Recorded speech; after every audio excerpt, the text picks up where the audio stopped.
Alright guys, hope everybody's having a good day out there. I haven't been on here in a while, I apologize for that. I want to get on here and just talk about the Gator spring practices. We're 7 practices in now, halfway through the spring period. Things seem to be going pretty well. There's definitely some things to be excited about, things to be concerned about, just like every spring, every year, there's things that need to be addressed through the portal. There's going to be some attrition after spring. I told you guys I went down there to the campus over spring break, went to Orlando, the Hefner complex. Yeah, didn't see much action out there. They weren't really working on it. To me, I don't think it's going to be done. They said this summer, but I saw a lot of metal beams and poles and some foundation. Some of the guts are being put in, but look like they're pretty behind on that building. I mean, I think they're not going to be done until sometime this fall. Probably later in the season, which is disappointing for this year's recruiting class. But no doubt, sometime during the season, that thing will be buttoned up and operable. So I saw them working on, I saw that in progress. Nobody was there when I went. Like I said, it was a weekend, so everything was kind of closed down. So what I'm going to kind of do here is just kind of go through position breakdowns of what I've heard so far this spring and what's going on. Start with the quarterbacks. There's a clear front runner in Anthony Richardson. Jack Miller has been very competitive and kept things pretty close. I wouldn't say Anthony's really separated himself a lot, but I think that's because he's limited in what he can do with his legs right now. But everybody knows his athletic ability, so I want to say, he's definitely the clear starter. He started out rough because he never threw during his rehab. Each day with the practice reports, he's continually gotten better and more accurate. He's made some NFL pro-like throws, is what I've heard from the behind-the-scenes practice notes. Jack Miller's a solid backup option, but he's struggled a little bit too. They've thrown a lot of picks so far this spring, which was a storyline of last season, so that's a little concerning, the turnovers. We'll just have to see, hopefully through the progression and development with him getting first-team reps, and get comfortable in this offense throughout the entire year. Hopefully he can cut down on that. I do think Napier's offense is a risk-averse, offense. I don't think it's a big turnover type of offense, a lot of risk-taking. It's a run the ball down your throat, play action, throw the ball over the top kind of offense. The running backs I've heard have been absolutely excellent, which is no surprise to us. We have 5 stars sitting on the bench with Mullen, and now they're out there shining in spring practice. Bowman's electric with the ball.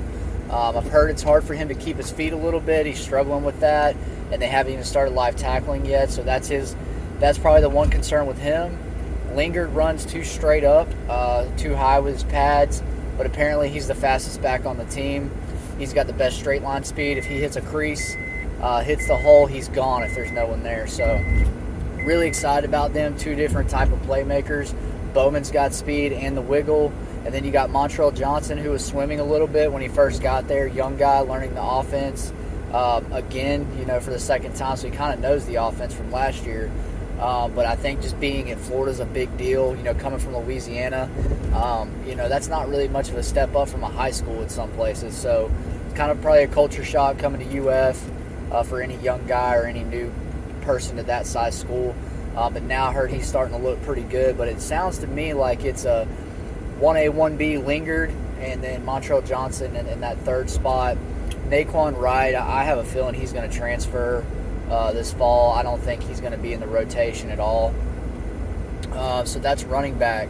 And I want to start with that because that's probably the best reviews of any group on the team that I've heard on the offensive side of the ball besides offensive line.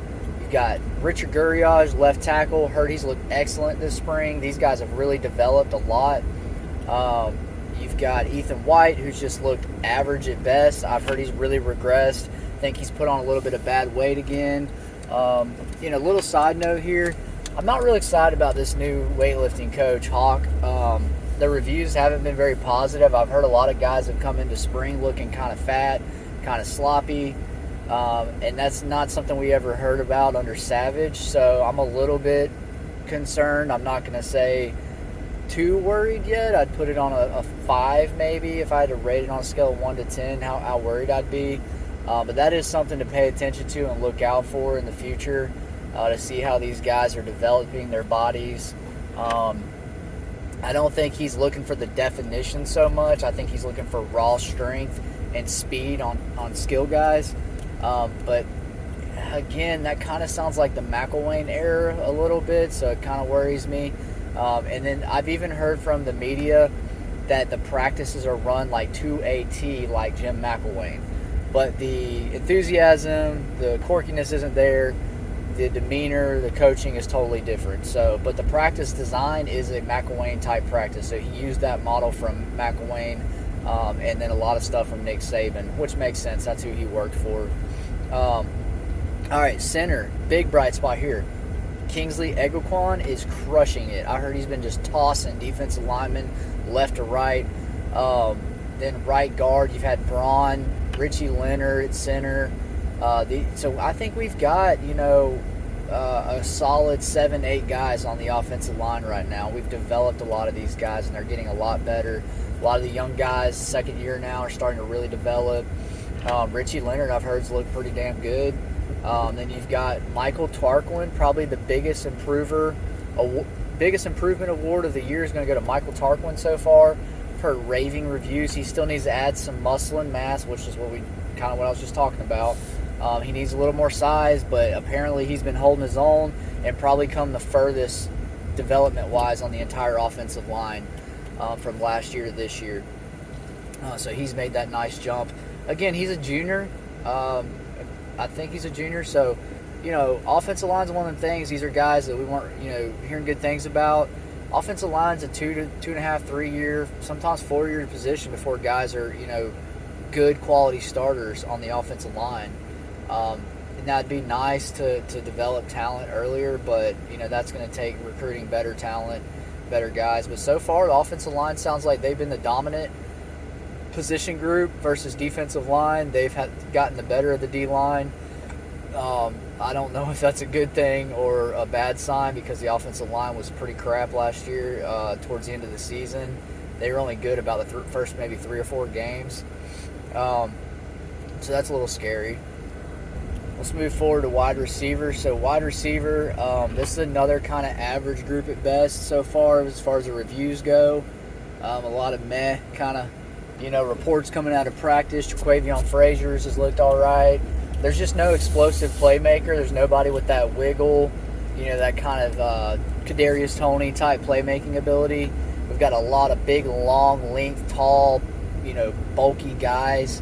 A lot of good deep ball guys. I think the deep ball is going to be there this year. I think we're going to hit a lot of big over-the-top passes. Play action is going to be huge. But these aren't Napier's type receivers. I think he does like some of the same receivers as Gonzalez and Mullen, but he definitely likes some playmakers, some little explosive, twitchy guys. Finley Graham was moved to slot receiver. I think we're going to see him start in the slot by fall, and I think that kid's going to be probably our Kadarius Toney, probably our little Brandon Powell type gadget player. So that could be something to look forward to be developed. I'm excited about that, but the reason they moved him is because they don't have anybody like that on the team, and that's a little scary. We got a lot of possession type guys, so don't look for a lot of big, yak yards after the catch from the wide receivers unless it's a deep ball. Justin Shorter's looked really good. He's the leader of the group. Henderson's looked okay, they said. Again, nobody really stands out. The big guy that's developed, jumped from that freshman year to now is Dejon Reynolds. He's likely a day one starter. Trent Whitmore will probably be on the field a lot. To me, Trent Whitmore is just an average at best receiver, though. He's a tall, lengthy guy, good red zone threat. I think he'll have some nice touchdown grabs this year. He's a good possession receiver. He's going to get you those first downs, those 1st and 10s. He'll get you 10, but he's not a catch a 10-yard slant and take it upfield for 40 yards. That's just not him. All right, so we talked about the quarterbacks.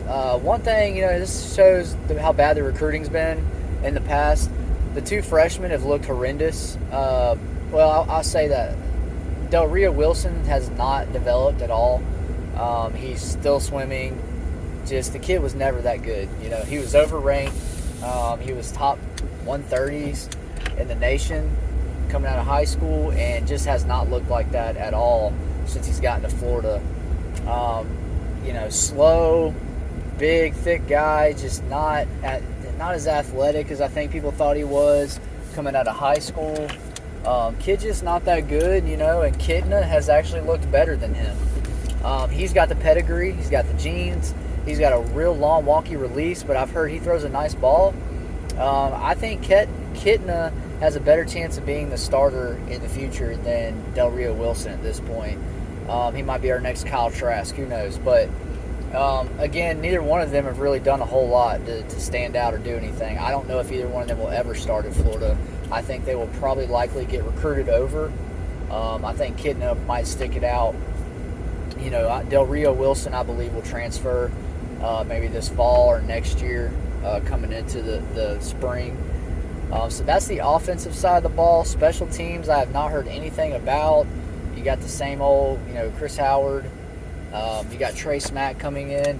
If I had to guess, Trey Smack will probably be our starting kicker because the other guy we all know he was not good last year. Special teams needs a lot of improvement, so I look forward to that being something that's definitely progressed this fall. So let's go to the defensive side of the ball. Defensive side, defensive line. Jervon Dexter, I heard started spring pretty slow, but he's turned it up here recently. He's gotten rave reviews from Sean Spencer, quoting Sean Spencer. What can't he do is what he said. What can he not do, basically, in his press conference. So it sounds like he's a freak. He's just tossing people around, bull rushing people. He's developed some swim moves and stuff on that defensive line. Here's the scary part. No one has stepped up next to Jervon Dexter. We have no defensive tackle depth. We got a bunch of guys that are just not making moves this year. Jalen Lee, haven't heard anything about him. Desmond Watson's got all the potential in the world, but he's so out of shape. He's actually in worse shape than he was last year, if you can even imagine that. That kid has got to lose weight, and he has got to get in shape before the season. I hope this summer he's able to shave off some weight and be a productive player for us this fall, because Dexter's got to have a blow, man. He cannot stay on the field the whole entire game. He is our starter, but we're probably going to have to get a transfer at defensive tackle to fill a hole there, because that spot really concerns me. I haven't heard nothing about Lamar Goods.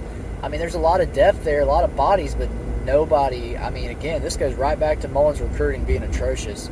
A lot of low-hanging four-star guys that, people thought they were going to be good because of their ranking, but they really weren't being recruited by anybody. They weren't really ever big-time pickups. It was all a mirage, guys. I mean, the recruiting, these top, 9 classes with all the attrition and guys just being, leftovers. Those classes were not top 10 classes. I'm sorry. They were barely top 25 at best. I mean, you've seen what happened to us last season. Because usually, one thing about recruiting, let's say you recruit 15th every year, right? Your ranking, if you're a good coach, a good X's and O's coach, will actually line up pretty close in comparison with your end of the season ranking by the AP polls. So if you recruit around top 15, you're usually going to be ranked around that top 15 area. If you're maximizing your talent. So defensive line, the bright spots are going to be Jervon Dexter. Defense, outside linebacker Brenton Cox. I heard he's healthy now, and he's looked the best he's ever looked in his career. So look for him to have a breakout season. Princely Umamelian has been crushing it. I heard he's got a big ego, so we're going to have to rein that in. But look for him to be like a McAllister, long, lanky guy that can just get after it. Let's see. I'm trying to think who else besides Dante Zanders or Lang was over there. They moved him to tight end because we have no bodies. I'm going to jump back over to the offensive side. I'm sorry, guys. Tight end has been decimated with injuries. Elkness is out. Gage Wilcox is out with a spatula fracture or something like that. I don't even know I'm not a doctor, guys. I'm sorry. But anyways, a lot of injuries there, decimated. We had to move Zanders over to tight end. He's played there before. I don't think it's going to affect the install for the offense because, again, just having the bodies there is probably good enough for right now. We got 3 freshmen coming in, so personally I would let the freshmen get in there and see what they got. Keon Zipper at this point has not proved anything. He is the starter probably as of right now, him and Elksness. Those guys will be back in time for the fall, so I'm really not worried about it because we'll have all our depth back by then, and they'll be fine. So tight end, I think, is going to be another really weak position on this team. The recruits, we didn't get anybody really highly rated, but a lot of potential there. We really just need those guys to be able to block in this offense. They're not going to be huge pass catchers except for in the red zone threat type thing, jump ball, stuff like that. But yeah, tight end is definitely a weak spot on the team. I don't think we need to take a transfer there because, like I said, we got 3 freshmen coming in. One of those guys is going to probably have to make contributable snaps and take some reps this fall. All right, so yeah, defensive end. I went over that. Million. See who else has really had some good plays over there. Haven't heard much about Antoine Powell, but I do think eventually he'll be a contributor. But it's been pretty quiet on him. So defensive line, again, a little worrisome there. I think we might need a transfer wide receiver. I'm looking for defensive tackle and wide receiver, 1 to 2 transfers there because we've got to fill some holes and some depth at those positions. We need a slot guy, explosive playmaker, and another true, solid defensive tackle. If we can do that, I think we can have a decent year and have a solid group at every position, even though some are weaker than others. Let's go to safety. Rashad Torrance has been crushing it this spring. He's stepped up as a leader. He's been very vocal. Trey Dean's looking really good. I've heard he's, just rounding the form. They're going to use him in multiple ways. I know nobody wants to hear this, but Trevez Johnson's had an okay spring. I think safety's going to be a solid group of guys. Jarius Perkins was doing okay. I've heard he's really struggled and his head's, not in it at times, so he hasn't been out in the field. That's another transfer candidate probably. If he can at this point. I know he's transferred once. But I think safety's going to be a solid group. I'm really excited about that. The freshman Corey Collars looked like a beast out there. I think he's going to, end up replacing one of those older guys at some point. Just higher ranked, better athletic guy, better athlete. Let's go to corner now. So Jason Marshall's been an absolute monster this spring. He's had several picks. DeJuan Black at linebackers had several picks. That kid is going to be an NFL draft pick, probably first rounder. I'm calling it now. I've heard nothing but crazy rave reviews about him. I think he's had a total of 4 interceptions in 7 practices. He's all over the field, flying around, little undersized for the linebacker position, but the guy just looks incredible, guys, so be excited about him. Mari Burney's done pretty good. I know people don't want to hear that, but hey, man, maybe this will be his season. We all want to pull for these guys and want them to do well, so maybe he'll do good. Ventrell Miller, weirdest thing I've ever heard in my life, has a scheduling conflict with classes. I don't think I've ever heard of this before. He's got these classes that are 2 days a week, so he's only practicing once a week on Saturdays. I just don't see him ever starting at linebacker for us again. I could actually see him maybe even transferring or something. I don't know. I think he thinks he's going to start, but he's just not that good. We really need him because he's a big, thick guy. We need a gap plugger type guy at linebacker. We don't really have that right now. But DeJuan Blacks looks really good. Redshirt freshman Scooby Williams, I've heard rave things about him. Think he's going to get some snaps. Derek Wingo's really developing. So actually linebacker sounds like a really good group to me. I'm excited about linebacker. That could actually help make up for some of the defensive line issues. So I actually think this is going to be a really good defense. I think we're going to be a top 30, top 40 defense. I don't see our defense ranking lower than 30-something this year. I think we're going to have a top 30 defense. That would be an awesome big step forward from where we're at under Grantham and the first year under this Patrick Toney defense. Offensively, look for a slow start. I think it's going to be rough going, that first game against Utah, but I think it will pick up as the season goes on and these guys get used to everything. Corner looked good. Who else is at corner? We got Jalen Kimber. I think he's going to be a starter across Jason Marshall. I think Jaden Hill's going to spell those two guys. He was supposed to be the starter last year, so I think Jaden Hill's a really good corner. I'm actually excited about him. They have been in non-contact jerseys, him and Kimber. So there's a lot of injuries on the team. There's a lot of non-contact. Naquan Wright's still out. A lot of guys come back from injury. like Venturell with his biceps. I think that's another reason they may not be worried about him too much practicing right now in the spring.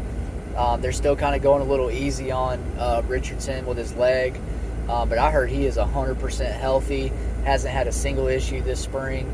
I've heard guys are getting after it as much as they can without actually bringing guys to the ground. There's a lot of hooping and hollering going on. So that's kind of my spring recap, spring review so far. I just wanted, I haven't been on here in a while. I've been really busy, guys, with work, vacation with family and stuff, and it's just hard. Kids have ball every night, so I'm going to try to do more. I want to do like a mid-spring thing. I've heard, as far as coaches go, I've heard the coaches are super passionate, having a good time out there. I heard the players are responding really well to the coaching. So no issue there with the coaching so far. Really like what I've heard. The only one I'm really not sure on is tight end coach William Piegler. I wasn't never really sold on him to begin with, but we'll just have to see. So I hope you guys have a good day, and we'll do another podcast at the end of spring to wrap everything up. Thanks, guys.